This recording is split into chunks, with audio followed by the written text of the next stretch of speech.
essa relação entre o que é esquerda, o que é direita, isso tem pouquíssima importância hoje, olhando a política pela lógica da demanda, não pela lógica da oferta, né? Pela lógica do eleitor. Mas esse eleitor, ele acredita no Estado presente. Não tem a ver com o tamanho do Estado.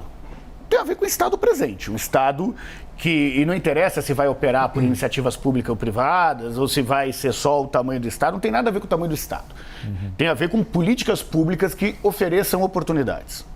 Mas, Renato, de um lado. Como que isso se diferenciaria da proposta lulista, por exemplo? Que foi o governo que mais ampliou o Estado? No outro termo. Se a gente for olhar o que é costumes e o que é visão de Estado, o brasileiro tem duas maiorias claras. O brasileiro acredita numa participação efetiva no Estado, ou no Estado como gerador de oportunidades, de um lado, e ele é conservador do ponto de vista de costumes. A última eleição eleitoral colocou a pauta em costumes, não colocou a pauta na eleição do Estado, sobre visão do Estado, quais eram os programas. Não foi uma eleição que se discutiu o programa. Foi uma eleição pautada pelo ódio e pelo não. Se essa eleição ficar no campo de costumes e ficar no nós contra eles dessa forma inteira, aí não se dará, de fato, o espaço para a terceira via. E eu tendo a concordar contigo. A minha tese é que terá uma segunda via, não uma terceira. Entendi. Não cabe em 100%, William, ter uma terceira via. Não cabe, a conta não fecha. Teríamos que ter 120% para efetivamente conseguir uma terceira via, e para isso ainda teríamos que ter uma postura muito homogênea desse eleitor. Do outro lado, esse eleitor, por que o PT, historicamente, não entrava nas pautas de costume no processo eleitoral? Porque os mesmos evangélicos hoje, que são a base do eleitor do Bolsonaro, foram base do Lula. Os mesmos evangélicos. Só que o Lula discutia na pauta da economia, da visão de Estado, que dialogava com a teologia da prosperidade. Você vai vencer, confia em você e tudo mais. O Bolsonaro dialoga na lógica dos costumes. Eu acho que a viabilidade ou não da terceira via vai se dar sobre em que patamar se discutirá a eleição. Qual é o campo de debate da eleição? Temos dois aspectos. O novo, em que nível esse debate vai dar, em termos de qual assunto escolhido? Bruno, por favor. Não, me permita discordar de um ponto só. Por favor. Eu acho, o que eu entendo desse processo de 2018, eu acho que o ponto da pauta conservadora, etc., foi uma amálgama. Ela foi importante, ela juntou informações, mas a gente não pode esquecer o momento que o Brasil vivia. A gente não pode esquecer que a gente veio do impeachment de uma presidente que tinha 85% de rejeição, que a economia estava afundando. Portanto, a grande pauta continua sendo econômica, e é o que está fazendo o lulismo voltar. Mas ninguém discutiu economia na eleição passada. Não precisava discutir economia. É isso que eu estou querendo te dizer. A economia por si só, já que fazia com que as pessoas quisessem mudança. Mas tudo bem, mas não é esse o ponto. Era uma eleição anti-establishment. Então, o Bolsonaro não se contentava até a facada. A gente fez 30 grupos de discussão do dia 6 ao dia 9. 30 grupos de discussão. O primeiro eleitorado que virou o eleitorado do Bolsonaro era o eleitorado que votava no Lula e não votava no Haddad. Perfeito. Porque achava que o Lula estava preso e que o sistema estava tentando impedir o Lula de ir. O que a gente ouvia nos grupos é que as pessoas falavam, se tentaram matar o homem é porque ele está incomodando.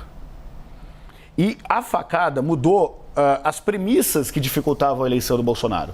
O tempo de TV, ele teve a maior cobertura, maior até do que a do Eduardo Campos. Sim. E mudou a razão para ele não ir nos debates, né, que deixou de existir, ele conseguiu converter um candidato que há 27 anos estava no parlamento num candidato anti-establishment, o que beira o ridículo. Mas o ponto, Renato, o que eu quero dizer é o seguinte, talvez o grande fator que uniu todo esse público, que era um público heterogêneo, que foi votar no Bolsonaro, era a chance de derrotar o PT, acima de qualquer coisa. Que era um eleitor que votaria tranquilamente no Geraldo Alckmin naquela eleição. Só que o Geraldo Alckmin estava num momento que o PSDB com problemas também de corrupção, Aécio Neves, o PSDB fazendo parte do governo Temer, que a gente tem, né, isso pegou muito, principalmente no Nordeste brasileiro, vários políticos que faziam parte do governo Temer não conseguiam. Deixa eu dar uma freada de arrumação aqui pelo seguinte, vocês estão fazendo um exercício importante, que é tentar estabelecer em que medida os eventos eleitorais mais recentes são relevantes para a gente entender esse que está diante de nós. Acho que vocês vão concordar que 2018 é um ponto fora da curva espetacular nesse sentido. Total. Né? E que a gente dificilmente vai experimentar a formação de uma onda disruptiva, que é o que você acabou de descrever, como aquela que se formou em 18 e colocou quem hoje está lá no Palácio do Planalto. Então, eu volto a esse ponto. Quando pedi a vocês que descrevessem ou tentassem, à medida do que o material permite essa descrição ou não, entender qual é o espaço programático, político, partidário, seja costume, seja economia, seja uma visão de Estado, seja patrimonialismo, seja estatismo, seja como vocês quiserem chamar, que a gente possa carimbar nesta, digamos, terceira via. Eu só vejo alternativa na terceira via na superação do bolsonarismo. André. É o único lugar que eu vejo possibilidade de crescimento. Eu diria que, na minha opinião, seria a superação da polarização. 2018 foi um ponto fora da curva, mas ele criou uma estrutura que até hoje domina o contexto político brasileiro. Qual que é essa estrutura? 2 polos muito bem cristalizados, que não existiam antes. Não existia um polo anti-PT com tanta clareza, até diria programática, de ideias, de costumes, né? Que reúna uma identidade de tanta gente, que determina centenas de milhares de pessoas, se não milhões de pessoas saírem nas ruas no dia 7 de setembro. Então, essa estrutura, hoje em dia, faz com que esse espaço da terceira via fique extremamente oprimido, né, pelos 2 polos.